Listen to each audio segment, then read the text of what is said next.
The term hero shooter was first used by Gearbox Studios in September of 2014 to describe their upcoming title Battleborn, a game only revealed a few months prior. After having some success with the Borderlands series and a few, not successes, Gearbox was ready to try something new, something the industry had never seen, and thus the term hero shooter was born. The game was touted by beloved and not at all controversial head of Gearbox Randy Pitchford as a genre-fused, hobby-grade, cooperative, and competitive FPS exploding with eye-popping style and in an imaginative universe. Battleborn is the most ambitious video game that Gearbox has ever created. Okay, so, take out the buzzwords and it essentially boils down to this. A first-person cooperative shooter composed of two teams of unique heroes battling against each other to complete a specific objective and win the game. And you might be thinking to yourself, wow, this extremely innovative and never-done-before game concept sounds similar to a lot of other games. And maybe like Valve's cult classic 2007 title, Team Fortress 2. And you'd be right. Although Battleborn and Gearbox were the first to use the term, they definitely weren't the first to do it. In fact, Team Fortress 2, although, the most popular framework for what could define the genre, was also not the first, with the title tentatively going towards the original Team Fortress mod for Quake back in 1999. And I say tentatively because it's kind of difficult to define what a hero shooter is, because although Gearbox coined the term, does that mean that Battleborn serves as the framework for a hero shooter? Is Team Fortress 2 eliminated from the label of hero shooter because it doesn't follow the 5v5 format? Or could League of Legends count because it's a 5v5 game with unique heroes working towards an objective? It's tough to say because everyone's personal belief may differ. It's a very loose label that could apply to almost anything, and at the end of the day, it's more of a marketing tool to draw interest for other players who have played similar games. That being said, there's a few key traits we can easily list out based on some of the most popular examples of the genre. One being a third-person or first-person point of view. Very few, if any, games I've seen featured an isometric or 2D camera. 2, PvP, obviously. 3, some sort of overall game objective that is usually more than just killing your opponent, typically coming in the form of a capture the point, king of the hill, or payload-style game mode. 4, unique heroes. That's pretty self-explanatory. And finally, 5, hero roles. Now, these role types aren't super strict across the genre, but the main reoccurring ones that we do see are the tried and true Holy Trinity, healer, DPS, and tank. And although these 5 examples serve as, I think, a decent foundation across the genre, most hero shooters usually attempt to incorporate their own twist on the concept of a hero shooter, all meeting various degrees of success. And better than definitions, in my opinion, are looking at some success cases in the subgenre. Games so beloved by the public, they set a fundamental baseline for what the hero shooter genre should be. And of course, we have to start with Team Fortress 2. TF2, released in 2007 by Valve, served as a follow-up to the original mod we mentioned like a minute ago. The game featured up to 16v16 PvP game modes with 9 unique heroes or classes: the Scout, Soldier, Pyro, Heavy, Demoman, Engineer, Medic, Sniper, and Spy. Each of these classes offered their own unique playstyle and a role on the team, and to further split into certain archetypes, Valve allowed users to earn guns for each class that could further alter a character's playstyle, with some weapons evolving into the craziest subclasses I think I've ever seen for a hero shooter. A prime example of this is the Soldier's Market Gardener build, which usually involves taking the Rocket Jumper, a rocket launcher that deals no damage, and performing a bit of unique tech for the game called rocket jumping, a fairly extreme form of bee-hopping that allows players to launch themselves across the map. Players then would equip the Market Gardener, a melee weapon that deals 20% more damage while rocket jumping, turning the soldier from an aerial denial specialist into a soaring aerial assassin. Although only 9 classes for a game might be a turnoff for some people, the versatility offered by these classes with certain weapons, as well as the unique tech and interaction classes had with each other, is a prime aspect of why this game is so beloved to this day. Each class had its own counters and classes that it countered as well. For instance, the Pyro might seem like one of the most straightforward classes in TF2, simply involving holding down left click to deal a consistent form of damage to your enemies. But as you learn more about the game, you find this simple left click unlocks a valuable role to your team, sniffing out spies, the game's stealth class that spent a lot of its time invisible, allowing you to quite easily counter one of the possibly most disruptive classes in the game. And that's not all. Although maybe seen as not super useful at first glance, the Pyro also has access to a compression blast on its right click, a burst of wind that can be used to shove opponents, but with enough experimentation, a Pyro player might soon learn another valuable use for this tool: the ability to deflect certain projectiles. This right click now not only counters the Soldier and Demoman, classes that usually heavily rely on firing explosive projectiles, but can turn the Pyro into an extremely protective asset for your team that can dish out some incredible damage, especially in large groups of enemies. A true example of a game with depth. Now, although the term wasn't coined at the time, Team Fortress 2 would stand as the king of the yet-to-be-defined subgenre, and its success would seemingly inspire other companies to do the same. This would result in our second example of success, and for this one, I'd ask that you wait to comment until you finish the video, and yes, that game is of course Overwatch. Made by, at the time, still relatively well-respected studio, Blizzard Entertainment, Overwatch would release in 2016 and take the market by storm, becoming one of the most played games of the year. Many of its characters, with their unique designs, would break into popular culture, further cementing the game into the public conscious and in more ways than one. Overwatch would follow the Holy Trinity style class design, having a healer, tank class, and a weirdly split DPS for attack and defense that would later just be merged together. With these classes and the unique characters in them, players would queue up with teams of 6 players to compete in a fairly standard mix of, point capture or payload style game modes, with new game modes appearing for events and becoming a regular staple for the first year of the game. Overwatch's success would inspire many other companies to incorporate unique heroes to choose from in their shooters, such as, Valorant and Apex Legends, games that could be considered hero shooters in a sense. Not really, but you'd more accurately describe them as another title. Adding heroes to your game became a bit of seasoning that companies would sprinkle onto shooters for a while after Overwatch's success. By adding heroes instead of just basic customizable characters with loadout options, it allowed for more brand recognition and a way to have fans build a relationship with these characters, meaning they would be more likely to engage with the game or its community. Team Fortress 2 and Overwatch would become and still are the foundations for what defines a hero shooter. And although these few would see success, the hero shooter genre has unfortunately been more defined by its failures. And who else should we start with as an example of one of the many failures of the genre than the titan itself, Overwatch. Although extremely successful in its first year, Overwatch would slowly lose the respect of the community as we approach the end of the 2010s. And to be fair, most multiplayer games can't stay great forever. Even Team Fortress 2 has had a massive botting issues for years at this point that, although fluctuates with how bad it is at any given time, has still done a good amount of damage to both the game and Valve's reputation. After an initial wave of support with new heroes and fun game modes and events, Overwatch would make a series of mistakes to burn the respect of the community, such as forcing quick play to not allow for repeated hero picks in order to push a more competitive focused game, which would inevitably lead to certain amounts of toxicity, copy and pasted events after the first year of support, massive issues with balancing causing overall unfun and predictable metas for an extended period of time, and eventually role queue, which is still heavily debated on whether or not it's actually a good decision.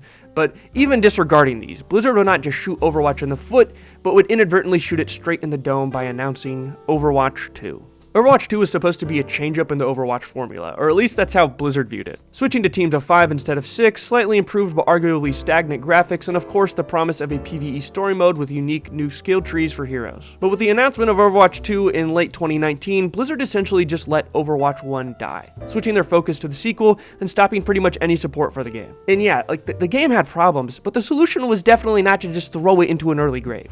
And for a bit over 2 years, Overwatch as a franchise would slowly collect dust before finally we would receive Overwatch 2. Now, when it finally would release for early access in 2022, the game was almost indistinguishable from the first one, except worse in many ways due to the change in team sizes, forcing each team to have only one take, which eliminated the need for certain characters altogether. And of course, this wasn't the only downside, as there would be a massive disappointment from the community as its main reason for its existence, its PvE story mode, was nowhere to be found. And although promises were initially made to bring it in the future, it would eventually just be cancelled altogether. And now in our current year of 2025, with the game switching back to 6v6 like the first game, Overwatch 2 stands as a reminder that it never really needed to exist in the first place, and that its existence is directly responsible for the once extremely popular franchise's slow demise. But let's be clear, the game is obviously not dead, far from it, but it's fallen pretty heavily from the good graces of the community and seems to be far from ever reaching the heights of its popularity again. A testament to project mismanagement that I believe will be studied in universities for years to come. And we can't talk about failed hero shooters in Overwatch without talking about its apparent competitor, Battleborn. As mentioned earlier, Battleborn was the first game to be self-defined by the hero shooter label. But despite this label, however, more than most games in the genre, Battleborn heavily borrowed from the MOBA genre, incorporating minions, or creeps, whatever you like to call them, into the main game modes for the game, following the standard MOBA idea of pushing these minions into the enemy's main structure to win the game,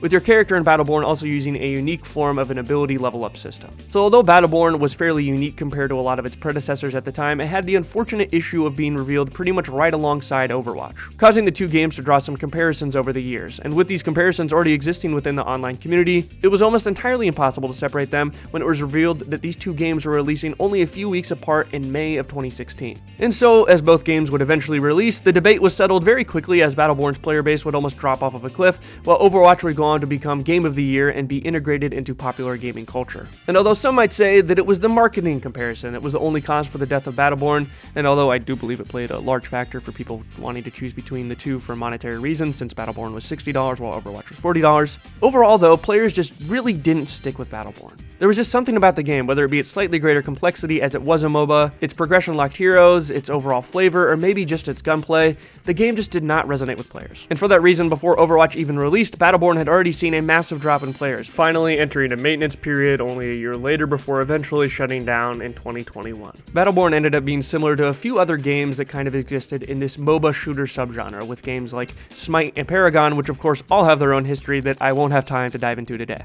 And although Battleborn was one of the first mainstream hero shooters to fail, it would not be the only one, far from it. Paladins would launch in 2018 as a free-to-play game that was essentially a free alternative to Overwatch in a lot of people's minds, serving as a similar style game in a lot of senses, but with overall less polished graphics and gunplay. And to someone who played the game, I don't remember there being anything inherently wrong with the game. I'd say it just lacked anything to keep players interested in a very competitive genre, resulting in it slowly bleeding players over the years, which was not at all helped when Overwatch II would release as free-to-play. But it's still kicking, so not actually dead yet. Gigantic would be another game categorized into the hero shooter genre that would kind of die, and then be brought back, only to die again, and then be brought back. And then finally, they made me look like an idiot for recommending this game on the channel because it relaunched last April only to seemingly be on its last legs again. And as someone who loves this game, it's been rough. I think Gigantic has some incredible gameplay, an overall straightforward objective with unique MOBA-esque genre mix with its monster towers and level up system, amazingly styled graphics with a unique cast of characters, but the game just failed to catch on. The game would initially release exclusively for the Windows Store, which would almost immediately doom it as no one used that shit, for then only to be saved by the grace of the devil itself as it was bought by the commonly disliked publisher Perfect World, causing it to finally die and be unplayable for years, only for it to finally become playable again in April of 2024, with it having an almost entirely unplayable launch combined with a new price tag for the game, causing it to be almost entirely unplayed only a few months after its release. Now, I may be biased, but I feel that enough players just didn't have the chance to get their hands on this one, and I really don't see a future where it comes back, unfortunately. But hopefully, if it does get shut down in an official capacity, we can get some community-supported servers in the future. Now, there are a few other games that failed that could be arguably categorized as hero shooters since they were first-person shooters with heroes, but I feel like they would be more accurately categorized as arena shooters, and those are Lawbreakers and Quake Champions. Both games would initially release in August of 2017 with unique rosters of heroes with their own abilities and weapons, with a gameplay style reminiscent of old shooters like the original Quake, focusing on high precision, high skilled gameplay. And I actually played both of these back in the day and didn't find them to be that bad, but the two main gameplay problems they had were that, one, they were too graphically intensive for many users with their decision to go with a realistic graphic style, and two, their high skilled gameplay would result in new players being easily filtered out by those with a higher skill level, as both games featured momentum based movement as well as a need for highly accurate aim. But above all, I think that these unfortunately just didn't have the marketing needed to reach mainstream success, and although I do remember them being talked about, they were simply lost in a sea of more interesting releases, based heavily on a genre that isn't nearly as popular as it used to be. Now, the last and most recent mainstream hero shooter failed release is one that could easily get its own video, and that is, of course, Concord. Concord was hyped by Sony as the future of the company, a potentially Star Wars level franchise, and I mean, with a supposed cost of $400 million, it's easy to see why they had to believe that this was the case. At a certain point, you spend enough money on something, you also start drinking the Kool-Aid to convince yourself that you didn't just waste almost $500 million. Nevertheless, despite its room temperature community reaction and almost non-existent hype, the game would launch an open beta weekend to stress test its servers as well as to get community feedback, only peaking at around 2,300 players, and this was when the game was free to try. The game actually planned to launch with a $40 price tag, which immediately seemed to spell out an impending disaster. In a turn of events even Jim Cramer could correctly predict, the game would release and peak at not even 700 players, causing what I can only assume to be was immediate panic within the company, resulting in the game being refunded to all those who bought it and removed from online stores in less than 2 weeks after its release. The character designs were generic and uninteresting, like a worse Guardians of the Galaxy. The gunplay supposedly felt stiff, the game really didn't fill any niche compared to others in the genre, and of course, no one really gave a fuck about this game. And I mean, I know they had marketing for the game, but do I remember anybody talking about it? No. All in all, Concord held the potential to possibly be something that could have been the next Star Wars level franchise. But its overly safe, risk-resistant choices made the game feel like a bland cookie-cutter take on the genre. Now, looking at our most recent major hero shooter release, we have the opposite. Marvel Rivals. Now, not to toot my own horn here, but I've been on the Marvel Rivals hype train for a good while now. And now that it's finally been released for everyone to play, this shit has popped the fuck off, with it supposedly passing 10 million players on all platforms just 3 days after its release, as well as seeping its way across social media, specifically utilizing the combined hatred of Jeff the Landshark. Now, I guess a short review of the game, since there's not a whole lot of history to cover here, but the basic rundown is this. Overwatch 3. Although we've seen a lot of games on this list so far take inspiration from other games, Marvel Rivals essentially just tried to make Overwatch, but better, making a few fundamental changes, and honestly, I think it's great. The core of the game is almost identical. Teams of 6 with healers, tanks, and DPS characters for 3 roles of the game, all competing and working together to finish payload and capture point objectives. Now, it's still early on in the game's life, so it's tough to say where things will head next, but every character I've played feels pretty fun and has their own appeal. And with 33 options on launch, which is really impressive in of itself, pretty much everyone is going to have a character that they enjoy playing. The characters here I also find to not only be fun, but just more interesting than Overwatch. And although they don't always succeed, I think they do a pretty good job at making these characters feel and play like you'd expect them to if you've read the comics or seen the movies. More than anything, the healers, although this might just be because they're really broken right now, are actually really fun to play, which isn't something you usually see happen too often. The destructive terrain and team-ups are the unique and interesting feature Rivals has decided to go with, and from a balance perspective, I'm not really sure how they're going to manage this with some of the team-ups, but I like the risk they took with adding them into the game, and I'm excited to see what characters might get added next. The destructive terrain can be kind of hit or miss, but I like the dynamic aspect it can add to a game when it does pop up. Overall, I'm very impressed with the game and have been playing it pretty addictively since release. And for those wondering, I've been maining Loki, a very fun healer I did not expect to enjoy as much as I do, but yeah, great stuff. It makes me excited for the genre, and it's good to finally see some competition for Overwatch. And now that we've gone through some examples, I think it's worth asking what the genre needs to do for the future. Now, to stay positive here for a bit, let's cover some of the unique ideas we've seen from certain games that I'd love to see become a mainstay for the genre. The dynamic leveling system that we saw in both Battleborn and Gigantic is something I'd love to see make a return for some new games. Although these sorts of systems do pose a possible challenge for future balancing, fundamentally, I think, the idea of being able to build a character in specific ways and alter their existing abilities to fit your playstyle is something I think adds a lot of replayability from match to match, and allows for customization that usually isn't prevalent in the genre outside of skins. Another thing I've really been loving is the dynamic or destructible terrain from games like Rivals. I think that if fleshed out more, it could add a level of replayability and keep games in the genre feeling fresh and cinematic in a lot of ways. Now, I kind of criticized Rivals a bit ago because it can be fairly limited in how its destructible terrain works, but the thought of having something similar to Battlefield levels of destruction in a hero shooter is something that I personally would love to see implemented. Now, finally, this might be kind of an unpopular take, but I'd also love to see a return to large team sizes similar to Team Fortress 2. Now, although pretty much every game on this list focused on limited team sizes to support the defined roles and compositions that they had for the game, I think what made TF2 so fun was the arcadey aspect of it. There was a lot less worrying about making sure you had a healer, DPS, or tank if one was missing, so you could actually just focus on playing what you wanted to play. And with these smaller team sizes, I believe it causes a focus on making these games hyper-balanced and competitive for an esports level. It's a direction I don't really want the genre to focus on, and by having larger team sizes,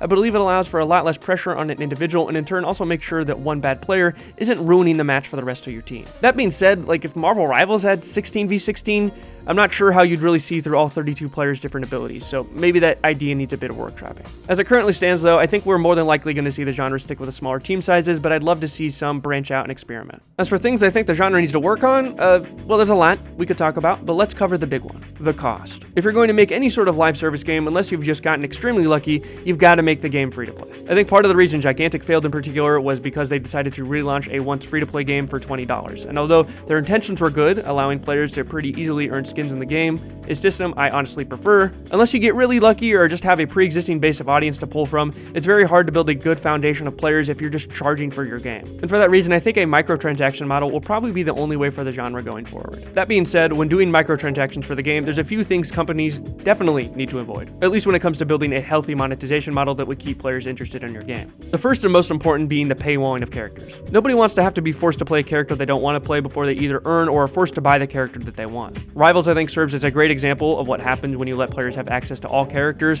while Overwatch 2 and the backlash they received by doing the opposite, I think only helps to further prove my point. Outside of purchasing characters, skins and cosmetics are usually the way developers end up going when it comes to monetizing their hero shooter games. And although I think it's a generally acceptable form of monetization, these games need to make sure players can actually earn these skins as well. Now, there's a whole lot of room for debate on what this rate would ideally be for earning skins, but most players nowadays, myself included, want to be able to feel a sense of progress outside of just developing personal skill when playing a game. Now, whether this progression comes in the form of a battle pass to earn skins or credits or a mix of both, I think it's pretty central to building a base of players who want to keep coming back to the game. There are of course a lot of smaller issues that the genre has that I'd like to bitch about for a bit as well. One thing I'd like to see improved is the unique takes on characters in these games. A lot of these games end up with the same staple of, Call of Duty character, guy with shield, guy with bow, person with invisibility. I'd like to see some shit I've never seen before, which is why I kind of like Marvel Rivals in some sense. Now, I know Paladins had a kind of similar character, but like a clone character like Loki isn't something we see too much. Spider-Man's movement alone in a hero shooter is pretty wild.